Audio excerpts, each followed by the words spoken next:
हृदि निरंतर भाव सते स्वयं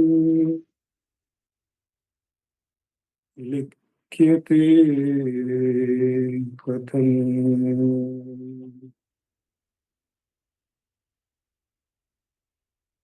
हृदयकुहर मध्ये केवलं ब्रह्ममात्रम् यहं मगमिति साक्षात् आत्मरूपेण दधाति हृदि विषमनसा स्वं चिन्वता अच्युता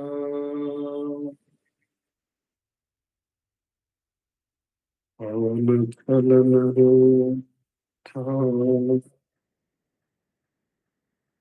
आत्मनिष्ठो भवत्वम्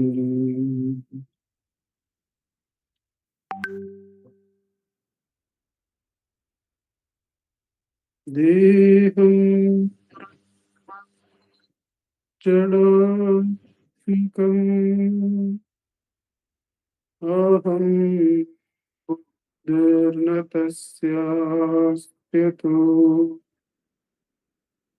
नाहं तत्तद्भावशुद्धिसमये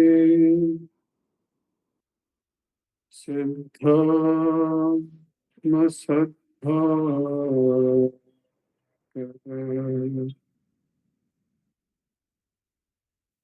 को तत्पुतो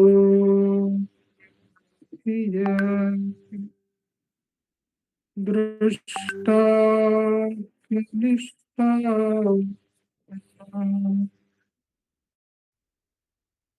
सोपं स्फूर्तितया अरुणाचल शिवः पूर्णं विभाति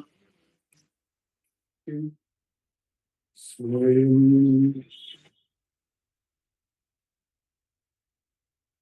सोपं स्फूर्तितया अरुणाचल शिवः पूर्णं विभाति स्वयं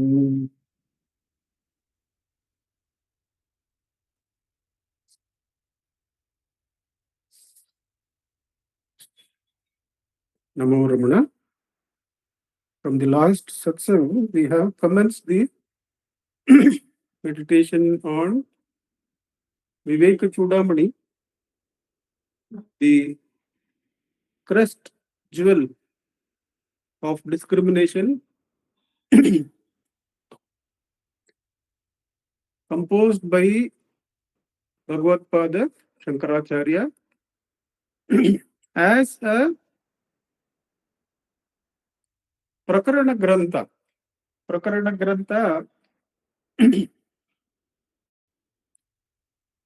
is that which tries to look at the Vedanta either from one topic of Vedanta or from the whole of Vedanta being covered by the Prakarana Grantha.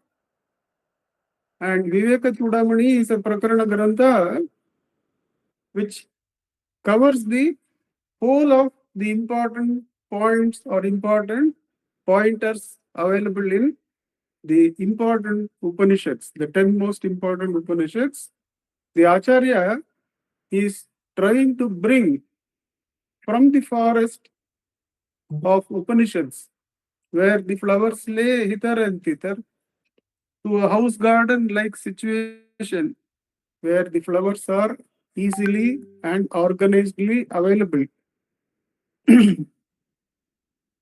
And that is how we saw that the Upanishads themselves are the second part of the Vedas, the first part being Karma Kanda, and that the Karma Kanda gives, when the rules of the karma are observed, that becomes dharma, that results in two kinds of phalas. One is to be experienced in this life itself, iha, and one is to be experienced after the end of this life, para. But then a third type of phala is given when we adopt dharma, that we get viveka. We start with the glimpses of viveka, that what is this? Tons and tons of karmas, still only leading to more karmas. So therefore, the phalam that I have got is not permanent, is ashashvatam, is having some default or defects. That kind of discrimination is the third phala, when one sensitively follows the rules of the dharma. And from there starts the jnana kanda or the viveka, which we saw the viveka itself can be vivechana, the ability to discriminate between truth and non-truth, self and non-self, the shakti to actually carry out that discrimination in practice, as well as the end result, which is the ever-present jnana. All the three are indicated by the word viveka. And the crest jewel that the Acharya is giving us is all the three types of the meanings of Viveka are to be blessed on the one who is taking up this work for study, for deep contemplation, and for abiding equipoisely in the self.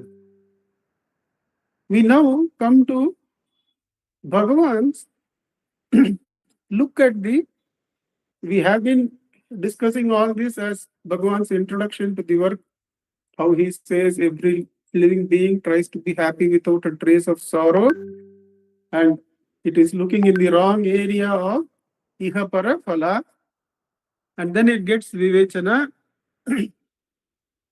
and till then we have come. What is this vivechana, viveka, and the jnana? Now Bhagavan's look at the whole work. He looks at the flow of the whole work in about 2-3 pages of writing as an overview. And it seems to be a good idea to look at this overview. Before we go into the overview of Bhagavan, there is this book published by the ashram, Vivekachoodamani. I hope you are able to see that. Sometime in the year 2007, the ashram has published this. This contains Bhagavan's whole commentary or the condensation or the free-flowing translation of the Sanskrit work. This contains two parts. One is Bhagavan's free-flowing translation. He has not shrunk the verses. He has, in a free-flowing way, translated all the Sanskrit verses. But this Tamil work itself, done in the 19th century or so by Ulaganatha, Sri Ulaganatha Swamigal, it is in a slightly expanded form. The Vivekachoodamani work by Acharya is said to have 582, 581 or 580 verses. If you include the Mangala Shloka, that, this and all. So we need not worry about what exactly, it is somewhere around the 580 verses number. Ulaganatha Swamigal, while translating in Tamil in a very, very meticulous way, without leaving anything, has slightly expanded it into 80 more verses, 662 verses out of which the last 8-9 verses are Samarpanam. So 650 odd verses he has translated. And what the ashram has beautifully done is, it has transposed Bhagavan's commentary on the left-hand side of the book. All this is Bhagavan's commentary. And on the right side of the book, they have printed Ulaganatha Swamigal's Vivekachoodamani verses.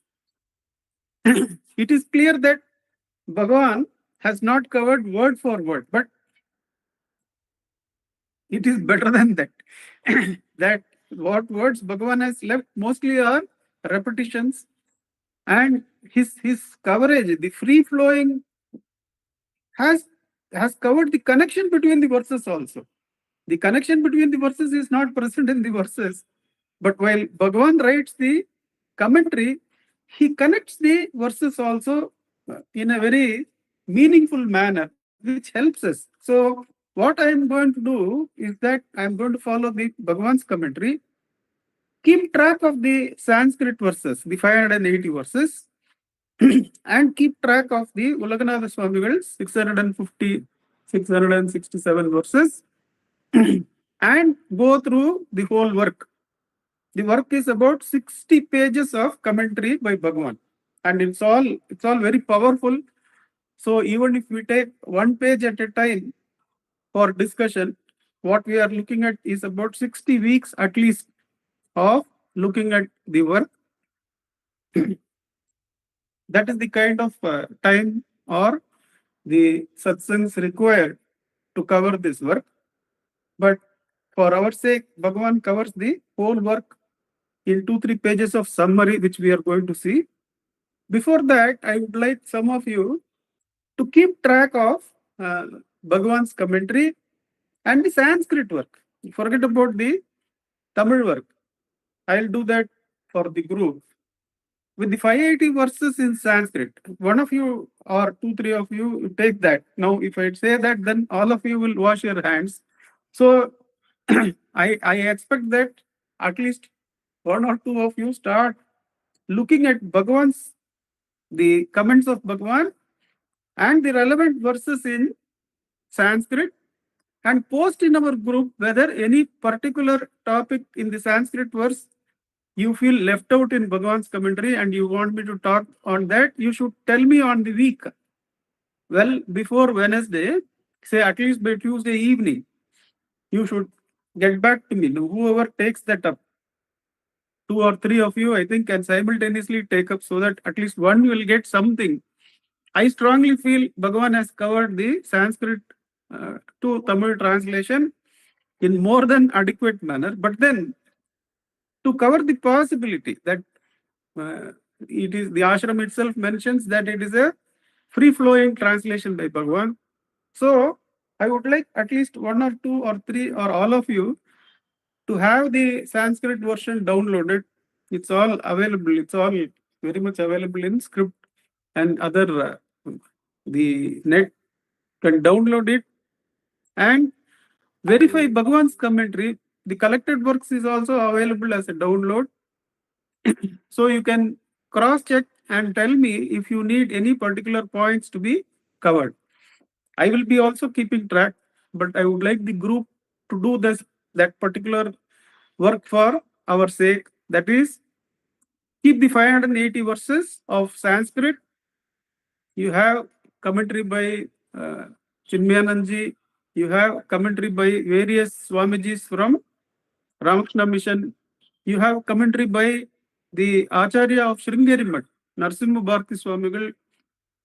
It seems he has stopped his commentary somewhere around 500 verses, because his Nirvikalpa Samadhi state had gone to such an extent that he could not deign to do the act of translation or the act of commentary. He has done a Sanskrit commentary. So those who are interested can take up that part of the work.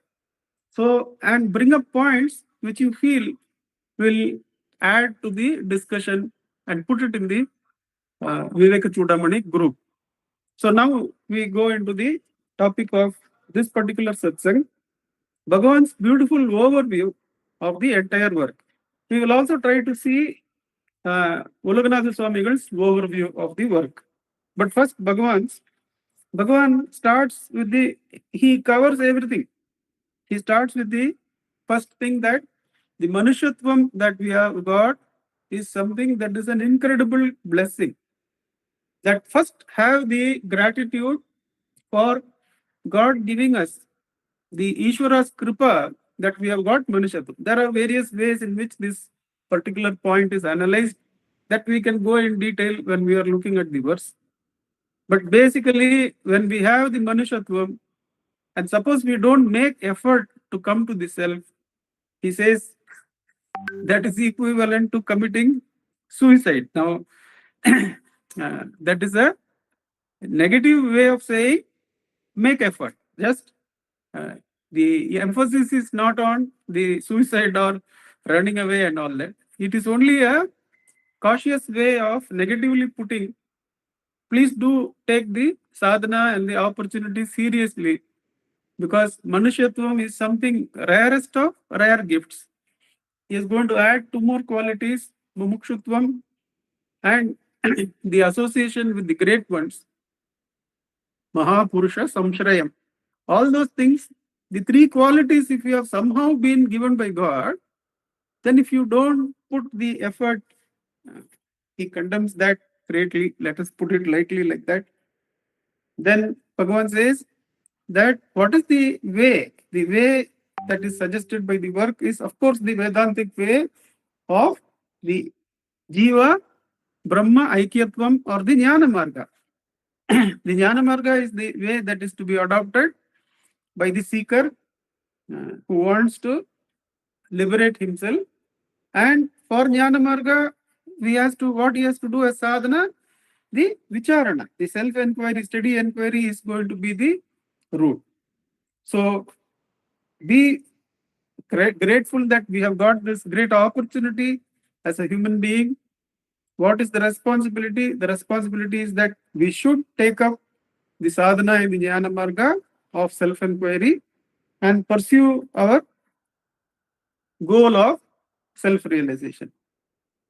Now, in order to pursue this enquiry, what is first required? First is required is that we have to seek the grace of the Guru. That grace of the Guru is a necessity. Bhagavan would of course say that for him Arunachala himself is the Guru. Many times the self itself acts as the Guru and may come in the form of a book in the outside world, and you will have the trust and faith in the contents of the book to such an extent that itself will be the Guru's appearance, and your Shraddha will be the manifestation of Guru's grace. But the Guru is absolutely necessary, because the Jiva itself, by its limited sense, it has limited knowledge, and to be awakened to the bondage, to the fact of bondage itself, requires Guru's grace. And the work goes on to delineate the qualities of the Guru and the qualities of the Sishya. And once we have started self-enquiry, the Atmavachara and Bhagavan's path, the qualities that the traditional path, the Vivekachoodamani asks of us, becomes clear. Why one should turn the attention inward from the senses becomes very clear when you have the advantage of having gone through Bhagavan's teachings. So we will not be making hard work of the qualities of the Sishya required.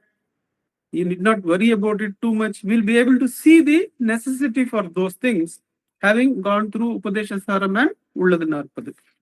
Now, having caught the Guru and having ensured that you are measuring up to it, what is the one thing that is required from here? It is individual effort. How the comparison is made? Your external load can be, you can put to some porter. But if you are hungry, can somebody eat for you? If you are ill, can somebody else take medicine for you? No, it is that relation that makes for the individual effort required. Because even while doing self-enquiry, we may be expecting that somebody will come and save us, and that somebody is already present in us as the self of all. Therefore, the individual effort is, now that the Guru Kripa is also there, the work from the outside is complete. The Ishvara's blessings are there, the Guru's Kripa are there, is there. Now the individual effort is required. What kind of effort is required here? Is it like the previous karmas that we have done? No, it is the Shravana, Manana and Nididhyasana is what is going to be delineated as the path here. What is the Vicharana path we are going to take up? The Sishya, having got the Guru's grace, now has to embark on the path of Shravana, Manana, Nididhyasana. What is the Shravana? Shravana is the sincere attention to the precepts described or prescribed by the Guru. What are the precepts? What are the rules of sadhana prescribed by the Guru? Serious, sincere listening. What is manana? Manana is deep contemplation of whatever is involved in that. Whatever is suggested as to be left, whatever is suggested as to be held, the starting of that, the letting go of what is to be let go, the holding of what is to be held, that is the manana part. The nididhyasana part is gaining an equipoise in being in the self. An equipoise in being in the self, abiding in the self, is what is called as equipoise. Let's take a little break and see if this is something airy-fairy, that it is something removed from day-to-day living. Not so at all. The self has not gone anywhere when you are talking to the husband, or you are talking to the wife, or you are talking to your child, or you are talking to your office colleague, or you are talking to your boss or to your subordinate. Has the self gone anywhere? The self has not gone anywhere. The self of all is very much in us. When you are listening to the satsang, when I am speaking in the satsang, has the self gone anywhere? Therefore, the attention to the self or self-enquiry should not be impossible even in our day-to-day situations. And that is part of our journey that we are going to make along the work. That what does it mean? Why are we not able to perceive the self? Why are we carried away by the remarks of the other, that we are lost in the world of doing and receiving and carrying forward, that we are not able to observe or attend to the ever peaceful, ever nischala Atmaswarupa present in us? So is this equipoise in the self somewhere out there, or is it possible when we are walking in the park, when we are listening to the satsang, when we are talking to our spouse? What is it that blocks self-attention, that makes us blind to the presence of God in us, the presence of the absoluteness of liberation in us? We will try and look at that as we go along that segment. The next part, Bhagavan says, what is Shravana, Manana and Nididhyasana, a little bit in detail. What is Shravana? What is the Guru going to teach? The Guru is going to teach that all the three bodies, the gross, the subtle and the causal, are all the non-self and are unreal. The self, the I, alone and is apart and real. Therefore, one has to drop the non-self and seek the self by tracing the source of the I. Why is it that we are bound? It is because we are ignorant that the I is independent of the non-self. We are unaware of this, and therefore the I is foisted on one of the shariras. The causal body in deep sleep, the subtle body in dream and in thinking about things, and the gross body in our rest of the waking state activities. We foist the I on that. Therefore, what is the cause of misery in this Vivekachoodamani? The cause of bondage is ignorance. The cause of bondage is ignorance. Therefore, the cause of liberation is going to be knowledge. So the three bodies are unreal. The I is apart from this. And what is bondage? Bondage is to foist the I on one of the three shariras or all of the three simultaneously and identify the self with the non-self. This ignorance is the cause of the misery.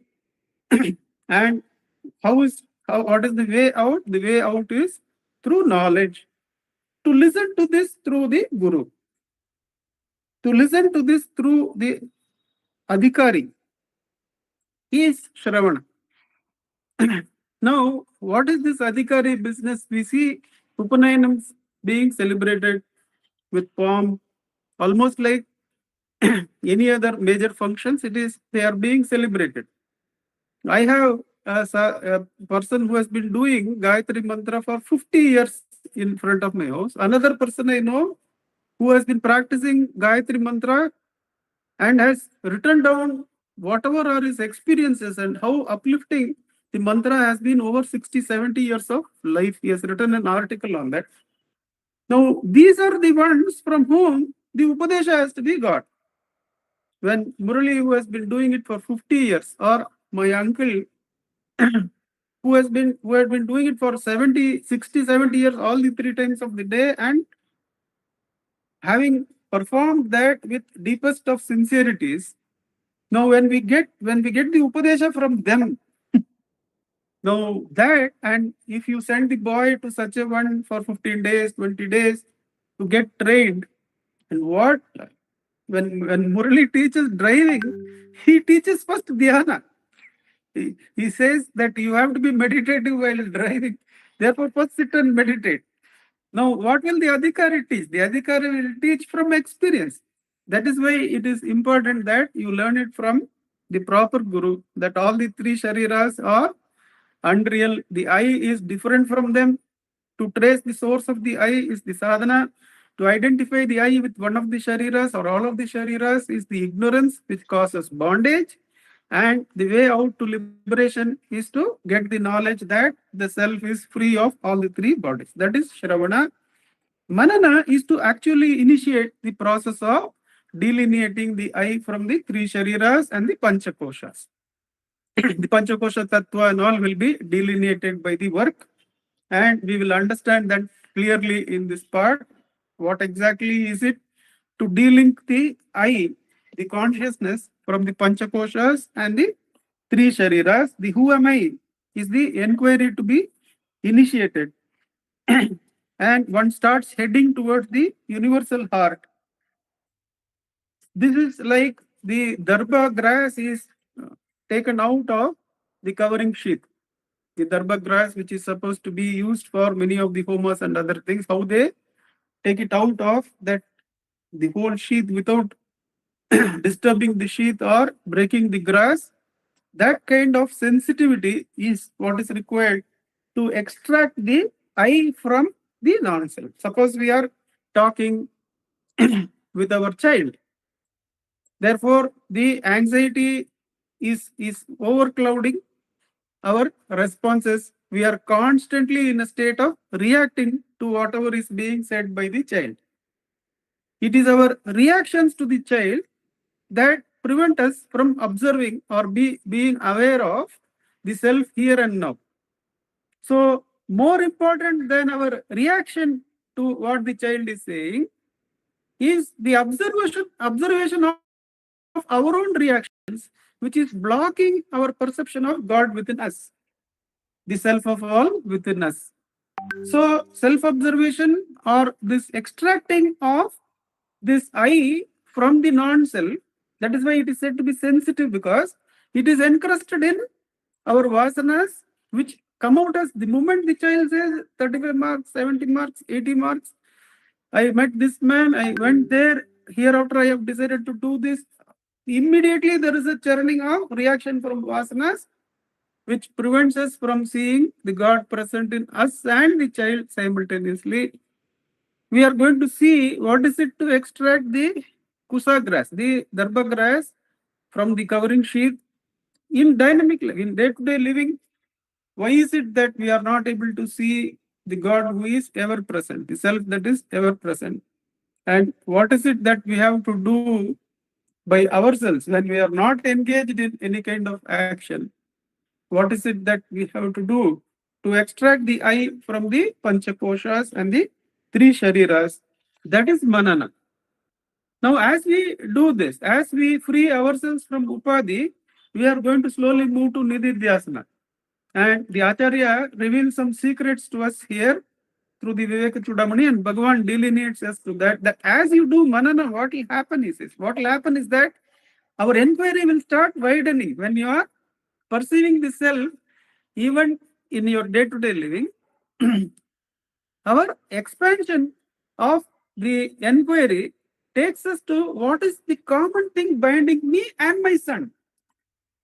We are not interested in the individual progress of the son or the individual betterment of ourselves, but as our koshas recede, as our individual kosha inquiry recedes in Manana, the common things binding both the sun and us, both every living being and us, which is the world of things, the time and space, these inquiries come up as the non-self, and that is the upadhi of Brahman. So, what is the next topic that will be taken up after Manana? How Nididhyasana is possible? Only if you go out of your individual inquiries and understand we are all traveling in the same boat. We are tied by the same things of time and space.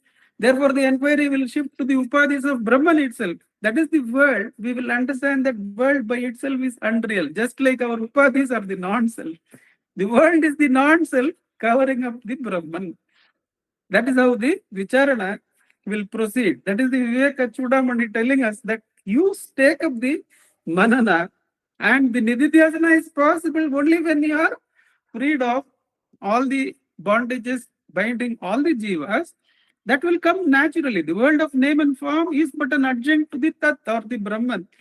And having no separate reality, it will be rejected as reality, and the Brahman alone will be sought.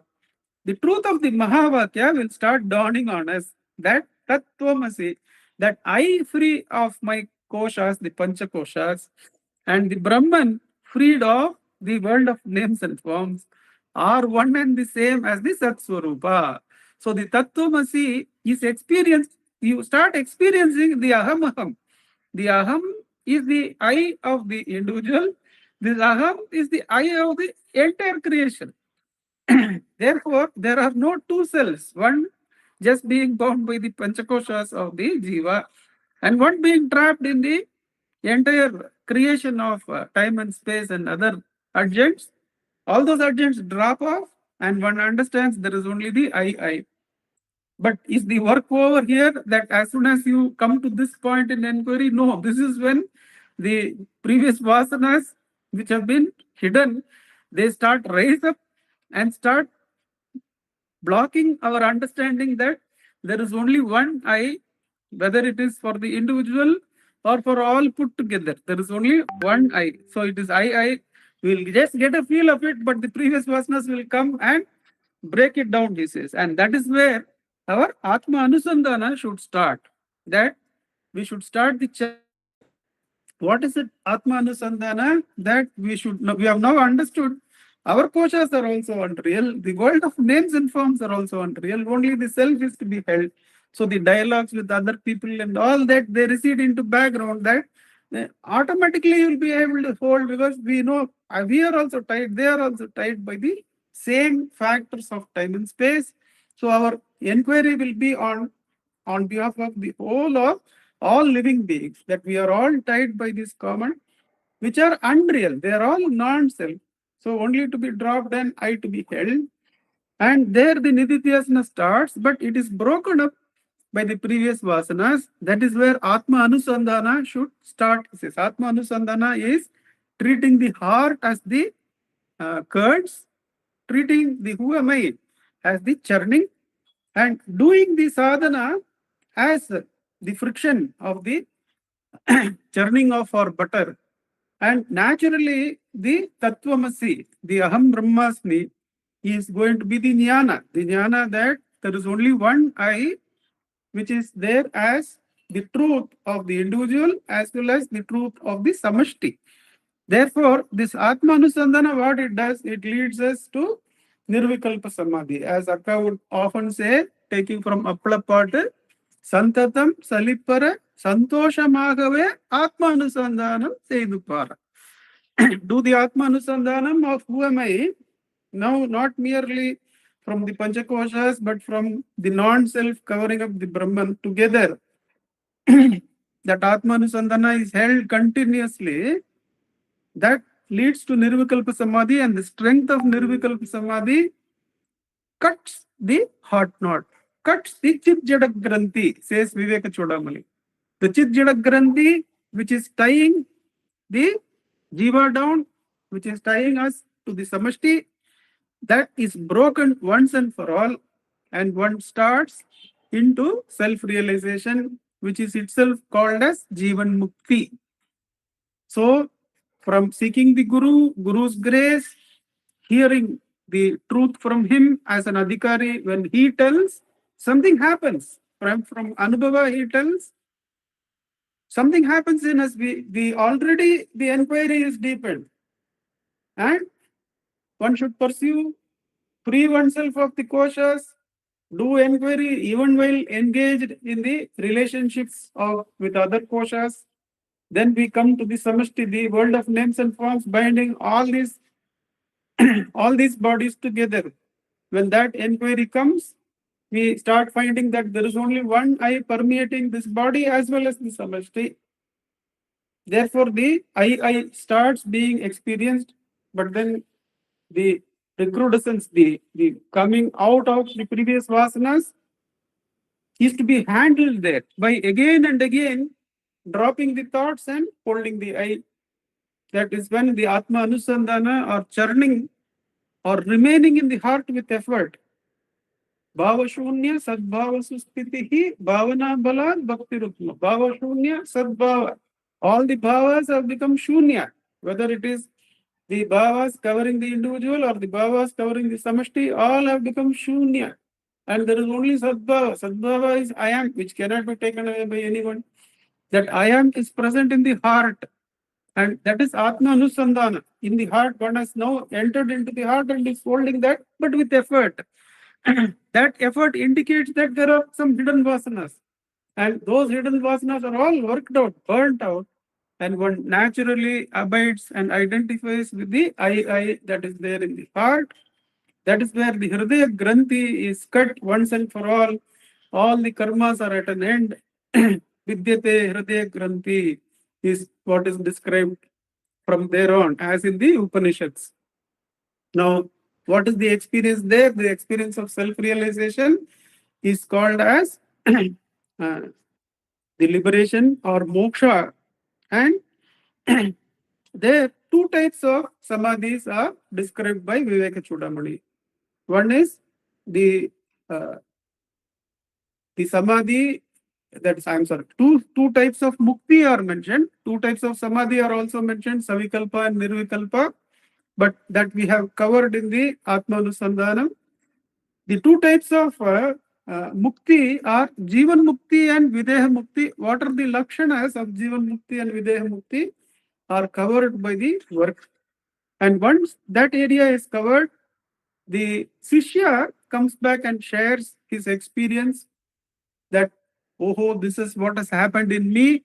This is how the Hridaya Granthi is broken. Now I am abiding in the self of all.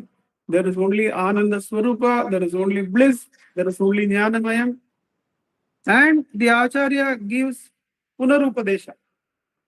How to abide in the self. You don't need to repay anything to me. Abidance in the self itself is the Guru Dakshina. And that with the Punarupadesha from the Acharya, we come to the end of the work, which is called Vivekachoodamani. Let us briefly look at how Ulakanatha Swamigal has looked at this whole work. We have seen how the Acharya, through the eyes of Bhagavan, we have seen how Acharya has divided the work. It's a beautiful overall view. What we are going to take up, please go through that 2 pages of Bhagavan's summary. It is printed right in front of the the Vivekachoodamani commentary by Bhagavan. Please go through that, and having completed our meditations on somewhat on Upadeshasaram and Ulladinarpadu, you will make very good sense of the overall layout shown by Bhagavan, how Bhagavan takes us from the basic gratitude for having been born as human being, then seeking with effort to make for liberation through jnana, seeking the Guru, what the Guru's qualities are, what the Sishya's qualities should be, what we should have to start the sadhana, then Shravana, Manana, Nididhyasana. Shravana is to listen that the three worlds are unreal, the I alone is real. From Adhikari we listen, then start practicing the delineating of the I through Atma Vicharam from the Panchakoshas and the three Shariras. What happens when we practice that? We move on to understanding that all of us are bound by some upadhis of the Brahman called the world of names and forms, and one starts dropping them too as the non-self. That is where the I of the individual, the Tvam Padam, and the Tatpadam's I. The Tatpadam's non-self is also dropped. The Tvam Padam's non-self is also dropped. The Asipadatvam, that which is held. Therefore, Tat Tvam Asi becomes a reality for the sadhaka, but not a firm reality. Still, under the sway of vasanas, it is disturbed, and that is where Atmanusandhana, the firm holding of the Bhavashunya Sadbhava in the heart, it burns down the final of the vasanas, and one through the power of Nirvikalpa Samadhi comes to Sahaja Samadhi, where the self is realized and the Hridaya Granthi is burned. And what is the Jivan Mukti Swarup, Jivan Mukti nature? What is Videha Mukti nature are delineated by the work. Then the Sishya reveals his experience. The Guru gives Punarupadesha. There we come to the end of the work. This is the beautiful overview of Bhagavan. Let us see the overview of Ulaganatha Swamigal. Ulaganatha Swamigal begins with Munnurai Iyal, and 2 to 29 verses in Bhagavan's prefatory is Munnurai Iyal. What are the qualities? The gratitude for whatever you have got from Ishvara, all that. The second is Upadesha Todakkaviyal, the instructions. The instructions you have to listen from Guru. That is what Ulaganatha Swamigal has taken as the second. 50 to 81 verses, about 30 verses contain the Upadesham Anatmayya. He has gone to what is to be dropped. He has not gone through Shravana Manana Nididhyasana classification. He has started with what is the Anatma to be dropped, 82 to 145 verses. Atmayya, nature of the Atma to be held, 146 to 145, 155. Fifth point is Bandhaviyal. How is it that through ignorance we come to bondage, which Bhagavan had covered? Bandhaviyal, 156 to 169. Mokshayal. What is it to be free? What is jnana? If ignorance means bondage, jnana is the liberation. Mokshayal, 170 to 180. Panchakoshayal. That what are the Panchakoshas to be practiced to separate the I from them? That is 182 to 243. It's a huge segment of 60-70 verses. Panchakosha. Then Jiva Brahma Aikya. The Panchakosha, when you start living, both not only the individual Upadhis are dropped, the Ishwaras or the Samashti Upadhis of names and forms of the world, time and space, fate and free will, all these are also dropped as Anatma. The Jiva and the Brahma find the Aikyatvam as the one I. The Asipadatvam is being realized. Jiva Brahma Aikyavayal. Then the Anubhavayal. What is it? That is the experience. Here, the next chapter is entitled Sadhanayal. However, it is the Atma Anusandhana, the being in the heart, the abiding in the self. It's not the just delineating the I from the koshas. Poduiyal, general topics, some general topics are also covered in the work. Poduiyal, Jivan Muktayal, Sishyan Iyamdiyal, the Sishya giving is then Punarupadeshaviyal, more or less the same overview as Bhagavan. The only difference being that Bhagavan takes us to the process of Shravana Manana Nididhyasana.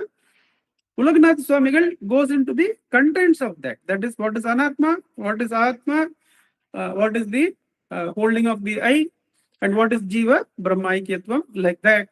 But we get a clear overview of the whole work from Bhagavan's coverage and the titles present in the Ulaganatha Swamigal's translation. I am going to follow how Bhagavan has covered the whole topic by the left-right presentation that is present in this book. All the verses of Swamigal are covered by Bhagavan. What you are going to do is that some of you at least download the Sanskrit version and see if any topics you can have the English translation of Bhagavan's commentary from the collected works. See if any verse for any topic from the verses require any kind of more elucidation. Put it in the group and we'll take it from there. But then don't miss reading, don't miss meditating on Bhagavan's overview. Having gone through whatever we have gone through, the overview will give a clarity beyond the complexity of the 580 number. Then there are 580 verses, how we are going to cover all that. The path is simple. Whatever is the overall journey we have to take is very simply covered by Bhagavan. So please do go through that. This is it. What we have shared now is what Bhagavan gives us as the beautiful overview before his commentary. We will start with the work itself in our next satsang. Let us sit in Atmocharam till 8 o'clock when we can listen to Akka for her comments on whatever we have discussed. Ujjwalji, you can set the time for us till 8 o'clock. Thank you.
Namo Bhagavate Shri Ramanaya.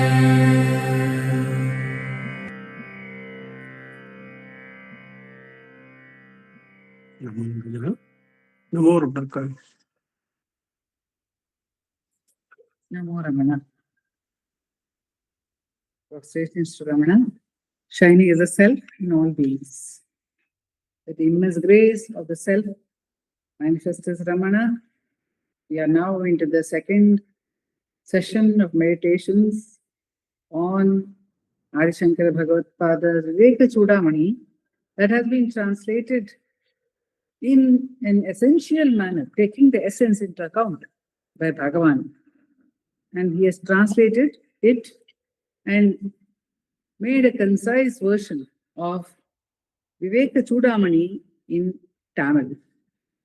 And Nandakumar ji is taking us on a journey primarily through Bhagavan's presentation or Bhagavan's exposition of Vivekachoodamani, and also keeping in mind the original and the other earlier verse translation by other translation, which he... Ulaganatha Swamigal. Huh? Ulaganatha Swamigal. Ulaganatha Swami. That's a verse translation, sir? Total verse for translation. Verse translation. So the verse translation of Ulaganatha Swami is another journey which we are also able to undertake along with Nandakumar ji to see how the great ones are experiencing the same truth only. That's why Bhagavan, even in his translation of Atmabodham, says the same Shankara is giving it to us.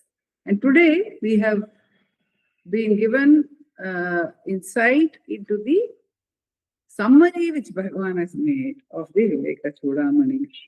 And the essence of the summary is that what is the practice that we have to undergo. And finally, having gone through the practice, the affirmation that the Shishya gets the same experience. So why are the verses of the Shishya's experience put over here? It could have ended with the teaching, but it shows the verses of the Shishya's Anubhava are also included in Bhagavad-pada's original, and then again the Guru's Upadesha. Because one has to remain steadily in that state. So to get back, the first is the Shravana, which we are able to do, and the satsang, this satsang itself helps us to do the Shravana. And Nandakumar ji has said some more degree of manana has to be done. So the exercise he has given of comparing the verses, comparing Bhagavan's translation with Adi Shankara's verses. This, I believe, he has given as a tool to help us to do the manana. Because we are oriented towards activity, and when there is any activity which directly involves meditating on the words, that will be helpful to us. It will help us to actually do the manana. Otherwise, the Shravana is there, but we may not be able to do the manana. However, we can do the manana in our own way if we are not able to take the time to look at the text. Nandakumar ji also gave us the clue that we can do the manana throughout the day in all our activities as to how the self is available to us. The manana is what comes to us as personal experience. Oh, why am I not paying attention to the self right now when it is always available? The self is always available is a statement which is made, which we have heard. But what is the manana on it? The manana is to be alert to what we have heard. to meditate on what we have heard and to make what we have heard true to ourselves, true for ourselves. Then the practice becomes alive. The nidhyasana will come alive. Because until the point when one has done manana, a lot of shravana can happen. But if one has not done the manana, the shravana will remain nascent or it can be forgotten also. There are many things which we have heard. Even in a simple instance, like for instance, if I hear some story or anecdote, which I find is very appealing to me with reference to the Atma Sadhana, or it throws some light on Bhagavan's teachings, or it may be Bhagavan's own life anecdote, which I feel is throwing light on Bhagavan's teachings. If I do not do manana on it in some form, say for example, if I repeat the story to somebody, oh, you know this beautiful story which I heard from Bhagavan or about Bhagavan, this beautiful instance, and I repeat it either in the satsang or to somebody, then that story stays with me. Otherwise, I might hear so many stories, so many anecdotes, they all go away. So there has to be a tool through which we ensure that the manana happens. Some of us could make notes for ourselves, or we can actually meditate on that. But writing and some exercise related to the manana is always helpful. It could be, as I said, even writing for ourselves. It need not be the exercise which is suggested by Nandakumarji. That is also suggested as an aid. So it is important to do manana on whatever we have heard. And what have we heard today? We have heard that the process as Shravana, Manana, and Nididhyasana. Nididhyasana is actually getting to the core of self-inquiry. This time, a few days ago, I think it was on the 8th of March, Sri Ramanacentre Swami, he spoke at the Ramana Shrine in Bangalore, and he was saying that is to get connected to the Aham Spurana, or the I thought in its core, is actually the Nididhyasana. That is the essence of the practice of self-inquiry. And like Nandakumarji told us today, he also said that is really the beginning of real sadhana. But that is not the end of real sadhana, because the vasanas start coming out the moment one holds on to the I thought at the core. As Bhagavan has said, hold the I thought. And once the nididhyasana of that is done, then the vasanas begin to surface. Those which were hidden, which were unknown to us, they begin to surface. Until they surface, they cannot be tackled. They may be nascent, and we will never know. It may look as if we are very, very detached, we are free from fear, we are free from everything. But actually, when the sadhana happens, then our tendencies come back. Each one of us will be able to see that we have some specific vasanas that threaten us more. Those particular vasanas may not threaten others. So that vasana will keep coming back to us. We can see in life, in the life of our spiritual practice, that there is certain weakness that each one of us has. And that gets revealed from time to time, or that shows its head from time to time. There will be also some strengths. Those areas are unimportant or insignificant in our particular sadhana. So if we are alert to that, Then if we continue to hold the self-inquiry, then steady abidance in the self happens, or the vasanas are erased. In Ramana Gita, Bhagavan says, Nirvasanena Maunena. How does a jnani know that he has attained that state? When the Muni asks that question, Bhagavan says, he knows by that silence, the experience of that silence in which there is no vasana whatsoever. That means to say, there is no need for anything. There is no desire arising. There is no movement towards anything. There may be movement, there may be the rise and fall of thoughts. This is described by Jagadishwara Shastri in Ramana Sahasranama as Sarvarambha Parityagi. He says Bhagavan does not start anything. He does not begin anything of his own accord. There is no need to begin anything, start any endeavor, do something. So he is Sarvarambha Parityagi. So one reaches that state of waveless ocean of silence is what Nandakumar ji has told us today. And as I said when I started off, the fact that the Shishya comes back at the end is the hope or the assurance rather.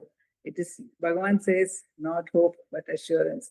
Because when Sundaresh Iyer wrote the preface to the collected works of Bhagavan, the Ramanamurti Rette, at Bhagavan's behest, he had written, it is to be hoped that doing manana on this work will bestow liberation. Bhagavan did not change anything in the preface, nor except that word. It is to be hoped. He changed right to, it is assured that manana on this work will bestow liberation. Such is the great grace of Bhagavan. Om Namo Bhagavate Namo Ramana. What a powerful closing. Namo Ramana. Thank you so much. Namo Ramana to all. Namo Ramana. Thank you, Nandakumar ji. Thank you, Shraddha ma'am. Thank